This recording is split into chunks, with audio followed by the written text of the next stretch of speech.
Friends, welcome to my YouTube channel KS Tutorial. So we are studying chapter 4 of class 6th NCERT, that is what books and burials tell us. So हमने cattle horses and चैरिट्स तक पढ़ चुका था और वो complete भी हो चुका था. आई होप आप लोगों ने मेरा ये लेक्चर देख लिया होगा और आप सबको अच्छे से समझ भी आ गया होगा. ठीक है. सो अगर कोई भी डाउट है तो आप लोग मुझसे पूछ लीजिएगा कमेंट बॉक्स में कमेंट करके. ठीक. So let's start without wasting any time. Word to describe people. ठीक है. तो मतलब कैसे लोगों को हम डिस्क्राइब करते थे, कौन कौन से वर्ड से. तो there are the several ways of describing people in terms of the work they do, the language they speak, the place they belong to, their family, their communities and cultural practices.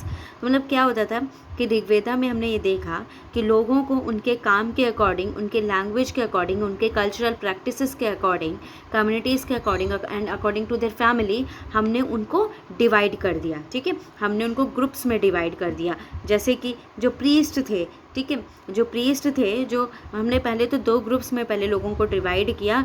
जो rituals perform करते थे या जो ज़्यादा पढ़े लिखे ज्ञानी माने जाते थे तो उनको प्रीस्ट कहा गया और उन्हें कुछ कभी कभी ब्राह्मण्स भी कहते थे. ठीक. What we call Brahmins and those persons who performed various rituals. ठीक है. जो बहुत ज़्यादा रिचुअल्स, सारे रिचुअल्स परफॉर्म करते थे, हम उन्हें क्या कहने लगे, राजा कहने लगे. ओके. तो the rajas were not like the ones you will be learning about later.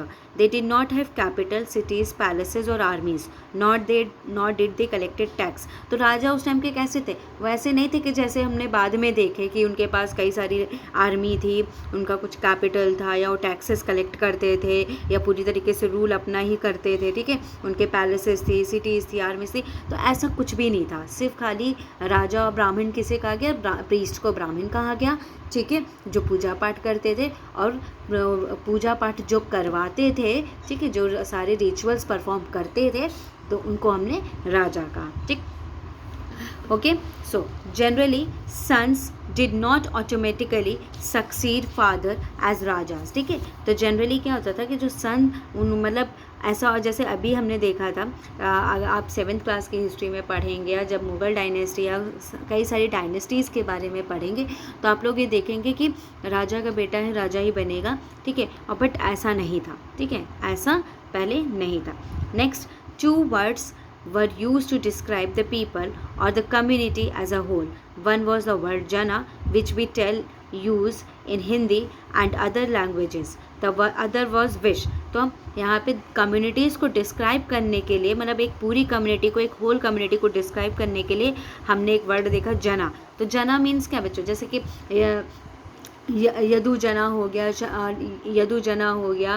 ठीक है. या जैन जना हो गया. तो मतलब यदु जना क्या, यदुवंशी लोग. तो जैसे कृष्ण भगवान यदुवंशी कहा जाता था उनको, तो यदु जना भी हम उनको कह सकते हैं कि मतलब एक तरीके से पूरी कम्युनिटी को हमने मान लिया. ठीक है.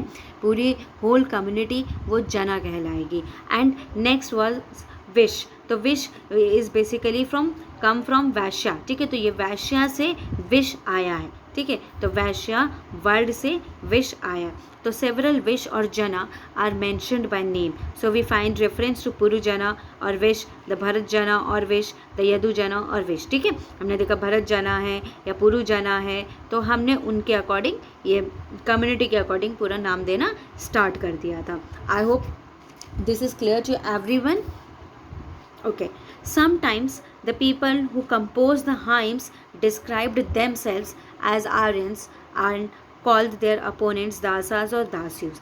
क्या हुआ कि जो लोग जो खुद से हाइम्स कंपोज करते थे, मतलब जो खुद से हाइम्स को लिखते थे, उनको क्या कहा गया, आर्यास कहा गया. एंड जो उनके ओपोनेंट्स थे, ठीक है, मतलब जो उनकी बातों को नहीं मानते थे, जो थे उनके ओपोनेंट्स थे, दे आर नोन एज दासाज और दास्यूस. ठीक है. दास्यूस क्या थे, वो ऐसे लोग थे जो कोई सैक्रिफाइसेस परफॉर्म नहीं करते थे और प्रोबेबली वो कौन से डिफरेंट लैंग्वेजेस को बोलते थे. एंड दास्यूस और दासा से वर्ड आया फेमिनाइन दासी, एंड दासी केम टू मीन स्लेव. ठीक है. तो दासा और दास्यूस से कौन सा वर्ड बनकर आया बच्चों, that is dasi. Okay. And dasi, what does the meaning of dasi? So dasi is the meaning of slave. Okay. I hope this is clear. Okay. तो दासीज को से ही वर्ड आया स्लेव. तो slaves were women and man who were often captured in war, they were treated as the property of their owners who could make them do whatever work they want. तो ये जो slaves होते थे students, चाहे वो man हो चाहे women हो, तो मतलब जैसे कहीं लड़ाई में कोई बैटल हुई और कोई वॉर हुई, उसमें लोगों को पकड़ लिया जाता था और उनको एज अ स्लेव ट्रीट किया जाता था और उनको एक पूरी तरीके से एज ए प्रॉपर्टी, मतलब उन पर पूरी, मतलब समझ लो कि हमारी एक प्रॉपर्टी होगी. जैसे कि हमें दो लोगों में लड़ाई हुई और जो जीता, ठीक है, जो दो लोगों में लड़ाई हुई और वो जीता, और उसमें से जो जीता, उस जो हारा हुआ है उसके वहाँ से वुमेन्स और मेन को ले लिया और उनको अपना स्लेव बना लिया और अपनी एक एज अ प्रॉपर्टी हम उसको यूज़ करने लगे. Okay, I hope this is clear to everyone. यहीं से ऋग्वेदा कंप्लीट होती है और ऋग्वेदा के जस्ट कॉन्टेम्प्रेरी हम देखेंगे कि साउथ में बच्चों, मैंने स्टार्टिंग में ही बताया था कि साउथ में कौन सा पीरियड चल रहा था, that is megaliths period. Okay, megalithic period चल रहा था. ठीक है, तो जस्ट ऋग्वेदा के कॉन्टेम्प्रेरी, जो ऋग्वेदा हमारी north west of the sub continent में चल रही थी, एंड जस्ट उसी के कॉन्टेम्प्रेरी मेगालिथ्स चल रहा था. Okay, so first we should know about what is megaliths. तो मेगालिथ्स क्या हैं? तो बच्चों, megaliths is basically, mega means big and liths means stone. तो मतलब बड़े स्टोन्स, बिग स्टोन्स के बारे में आप बात हो रही है. तो this were carefully arranged by people and were used to make burial sites. तो यहाँ पे हम बेसिकली किसके बारे में बात करने जा रहे हैं? बरियल साइट्स की बात करने जा रहे हैं. यहाँ पे हम इनाम गांव की बात करेंगे, ब्रह्मगिरी की बात करेंगे, मतलब बेसिकली जो हमारे बरियल साइट्स होंगी और जहाँ पे हम बड़े बड़े स्टोन्स का यूज़ करते थे बरियल साइट्स का, हम उनकी बात करेंगे. ओके, एंड ये भी प्रैक्टिस कब हुई थी? 3000 years ago. 3000 years ago practice होना स्टार्ट हुई थी. Okay okay students, I hope you all getting this one. Okay, and was prevalent through out the Deccan, south India and in the north east and Kashmir. तो कहाँ ये हो रहा था? ये मेगालिथिक पीरियड कहाँ चल रहा था? Deccan, that is south India, and north east and Kashmir में. ओके, नेक्स्ट यहाँ पे आप देखोगे कुछ ये जो बड़े बड़े स्टोन्स आप देख रहे होंगे, ये हमारी बरियल साइट्स हैं. ठीक है, कुछ साइट्स हैं जो बीच में ये होल है जहाँ पे मतलब बरीड किया जाता होगा डेड बॉडीज़ को, और उसके साथ साथ ये सर्कुलर स्टोन्स हम लगा देते थे. ओके, तो सम इम्पॉर्टेंट मेगालिथ साइट्स जो कि शोन मैंने आपको दिखाए थे मैप में ही, जब हम लोगों ने चैप्टर 3 पढ़ा था, तो वहाँ पे ब्रह्मगिरी, इनाम गांव, ये जैसे गांव के बारे में, ऐसे साइट्स के बारे में बताई हैं. ठीक है, तो अब क्या है? While some megaliths can be seen on surface, other megalithic burials are often underground. तो कुछ ऐसे मेगालिथ्स थी जो हमें सरफेस पे ही दिखती थी और कुछ ऐसी मेगालिथ्स थी जिनको हम अंडरग्राउंड बरीड करते थे. ओके, कुछ ऐसी मेगालिथ्स थी कि जिनको हम सरफेस पे ही देखते थे और कुछ ऐसी मेगालिथ्स थी कि जिनको बरीड करते थे अंडरग्राउंड, मतलब ग्राउंड के अंदर.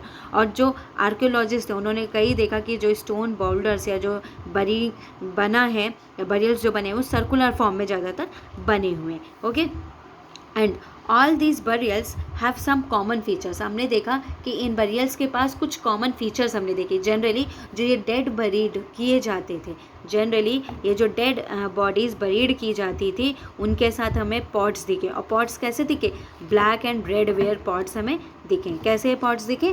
Black and red ware. तो देखो यहाँ से क्वेश्चन आराम से पूछे जा सकते हैं कि कैसे पॉट्स दिखे ब्लैक एंड रेड. तो देखो NCERT सीरीज़ बहुत इंपॉर्टेंट है. It is very much important.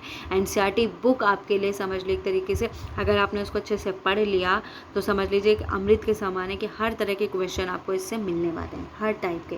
तो इसलिए मैंने NCERT ही सबसे पहले प्रेफर की कि आप सबको NCERT पूरी तरीके से क्लियर करवा दें कि 6 से लेकर 12 तक की जितनी भी NCERT पूरी ऑल टोटल NCERT में आप सबको हर सब्जेक्ट की प्रिपेयर करा दूं ताकि कहीं से भी क्वेश्चन आए तो आप इजीली उसे कर लीजिए. और किसी भी एग्ज़ाम में बेसिकली, चाहे UPSC का एग्ज़ाम हो, चाहे PCS, चाहे KVS, चाहे TCT, कोई भी कॉम्पिटिटिव एग्ज़ाम हो, NCERT is very important. Okay, NCERT अपने आप में ही बहुत अच्छा रोल प्ले करता है, बहुत इंपॉर्टेंट रोल प्ले करता है इवन. ओके, तो NCERT आपको मिस नहीं करनी है किसी भी कंडीशन में, और एक बार आप NCERT पढ़ लेंगे तो इजीली आपका काम हो जाएगा. तो इसलिए मैंने NCERT की स्टार्ट की है. और साथ साथ अगर आप इंटरेस्टेड नहीं है कि NCERT बुक्स पढ़े तो आप मेरा लेक्चर सुन ही बस लीजिए. ओके, सिर्फ सुन ही लीजिए, आपका काम हो जाएगा. शॉर्ट नोट्स मैं प्रोवाइड कर दूँगी, करती ही हूँ बेसिकली, मैंने किया भी है. चैप्टर 3 तक मैंने सारे कर दिए. चैप्टर 4 का भी मैं लेक्चर कंप्लीट हो जाएगा तो मैं कर दूँगी. So don't worry about it. Okay,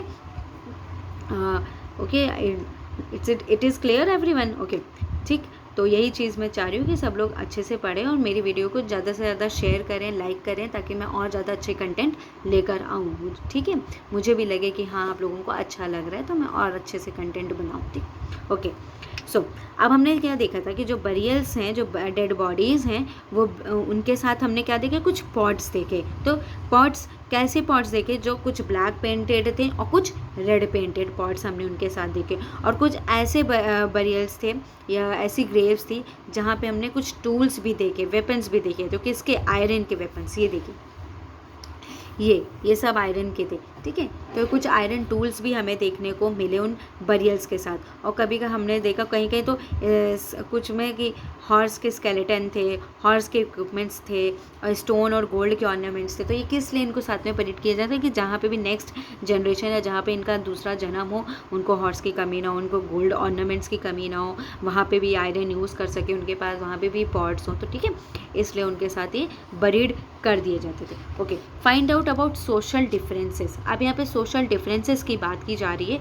यहाँ पे हम आर्कियोलॉजिस्ट ने कुछ डेड पर्सन्स के साथ कुछ स्केलेटन्स को भी देखा, ठीक है। Skeleton probably belong to the dead person, ठीक है। मतलब एक तरीके से कि वो स्केलेटन किस फैमिली या किस क्लास को ये बिलोंग करता था। जैसे कि ब्रह्मगिरी में हमने देखा कि कुछ एक स्केलेटन है, उसके साथ 33 gold beads, 2 stone beads and 4 copper bangles and 1 conch shell उसके साथ बरीड थी। और दूसरी तरफ एक स्केलेटन को देखा कि उसके साथ कुछ पॉट्स बरीड थे। तो यहाँ पे सोशल डिफरेंस आ गया कि जो मतलब समझ लो कि ये हो सकता है कि जो अमीर थे, ठीक है, या जो बहुत ज़्यादा अमीर, रिच या अंबानी टाइप्स लोग थे, उनके साथ हमने कुछ ऑर्नामेंट्स देखे, बीड्स देखी, स्टोन बीड्स देखी, कॉपर बैंगल्स देखे, शेल्स देखे, ठीक है। तो उनके साथ बरीड किया। तो मतलब ये अमीर थे और जहाँ पे भी इनका जन्म हो नेक्स्ट, वहाँ पे भी अमीर ही रहो, इनके पास, इनके साथ सब कुछ जाए। और कुछ ऐसे स्केलेटन हमने देखा कि जिनके साथ सिर्फ नॉर्मल से कुछ पॉट्स बरीड किए गए थे। तो मतलब जिनके साथ पॉट्स बरीड किए गए वो पुअर हो सकते हैं, और जिनके साथ ऑर्नामेंट्स बरीड किए गए वो अमीर हो सकते हैं, ठीक है। तो this is showing that social differences among the peoples. Okay, next, where some burials spot meant for certain families. अब यहाँ पे हमने देखा कि कुछ ऐसी बरियल्स थी जो हमें बताती हैं कि कुछ फैमिलीज़ थी। मतलब समझ लो कि एक फैमिली में अगर 5-5 लोग रहते थे तो सबकी डेथ हो जाए तो सबको एक साथ बरीड कर देते थे। तो it means, it shows that ये पूरी एक फैमिली एक थी और ये सब एक साथ रहते थे। ओके, तो sometimes megaliths contain more than one skeleton.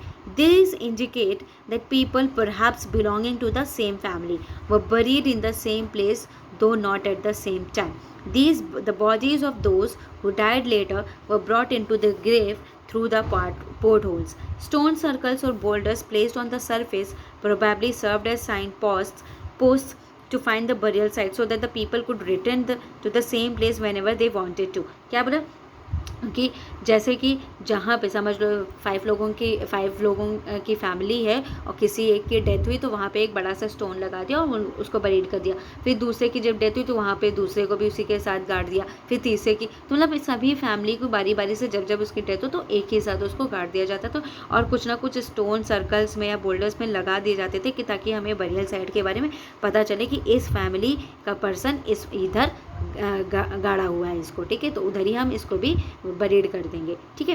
तो ये दर्शाता है कि सभी एक फैमिली एक ही साथ रहती थी और एक ही फैमिली के हैं, पर इनकी जो डेथ हुई वो अलग अलग हुई। ओके, नेक्स्ट हम बात करेंगे कुछ स्पेशल बरियल जो कि हमें इनाम गांव से मिले। अब देखो, इनाम गांव यहाँ पे एनसीईआरटी में मेंशन्ड है, तो it is very very important. Okay, इनाम गांव अपने आप में इंपॉर्टेंट हो जाता है। तो इससे रिलेटेड जो भी चीज़ हैं आपको बहुत अच्छे से पढ़नी है कि इनाम गांव में क्या क्या पाया गया और क्या थी, तो कहाँ इसकी लोकेशन है। तो Inamgaon is a site on the river Ghod, a tributary of the Bhima, ठीक है, भीमा की ट्रिब्यूटरी घोड़ थी, उधर ये पाई जाती थी। और ये कब ऑक्यूपाई 3600 से 2700 ईयर्स अगो हमने इसको ऑक्यूपाई किया। And here adults were generally buried in the ground, laid out straight with the head towards the north. तो यहाँ पे हम देखते थे कि जनरली एडल्ट्स को बरीड किया जाता था ग्राउंड में और उनका हेड किधर कर देते थे, नॉर्थ डायरेक्शन में कर देते थे। Okay, sometimes burial with in the houses, और कभी कभी तो कुछ बरियल्स को हाउसेस के अंदर ही बरीड कर दिया जाता था. Okay. And vessels that probably contained food and water, और हमने वेसल्स में क्या देखा कि उसमें फूड और वाटर उसमें मिली है, और साथ ही डेड पर्सन के साथ इनको रख दिया जाता था, ताकि ये मतलब ये माना जाता था कि अगले जन्म में इनको खाने पीने की समस्या ना हो, इनके साथ खाना पीना जाए, भूखे ना रहें इसलिए. And one man was found buried in a large four-legged clay jar in the courtyard of a five-roomed house, one of the largest house at the site. ठीक है, तो एक आदमी कैसे मिला, एक बरियल हमें ऐसा मिला कि वो एक लेग्ड क्ले जार के जो कि कोर्टयार्ड था, उसके 5 रूम थे, और सबसे बड़ा हाउस था उस साइट का.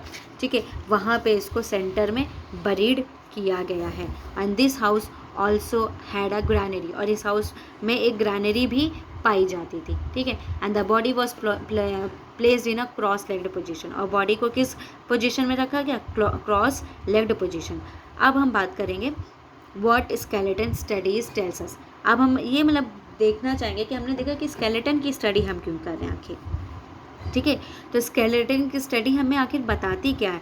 तो हमने ये देखा है कि जो जैसे कोई बड़ा है तो उसका स्केलेटन बड़ा होगा, जो बच्चा है उसका स्केलेटन छोटा होगा. जैसे मैं यहाँ पे बनाऊँ तो ये बड़ा है तो इसका स्केलेटन कुछ ऐसा होगा, और जो छोटा है उसका तो ये ऑब्वियसली पता चल जाएगा कि भाई जो बड़ा होगा ये एडल्ट है तो इसका मतलब इसका स्केलेटन बड़ा है, और जो छोटा है तो उसका स्केलेटन छोटा है. तो मतलब ये भाई बेबी मतलब ये छोटा बच्चा है और वो किसी एडल्ट की है. ठीक है, लेकिन एक यहाँ पे प्रॉब्लम थी कि हम गर्ल और बॉय के डिफरेंसेस, मतलब जो बोन्स होती हैं वो गर्ल और बॉय में बोन्स को लेकर हम डिफरेंस नहीं कर सकते. ठीक है, how there are no major differences in the bones of a girl and boy.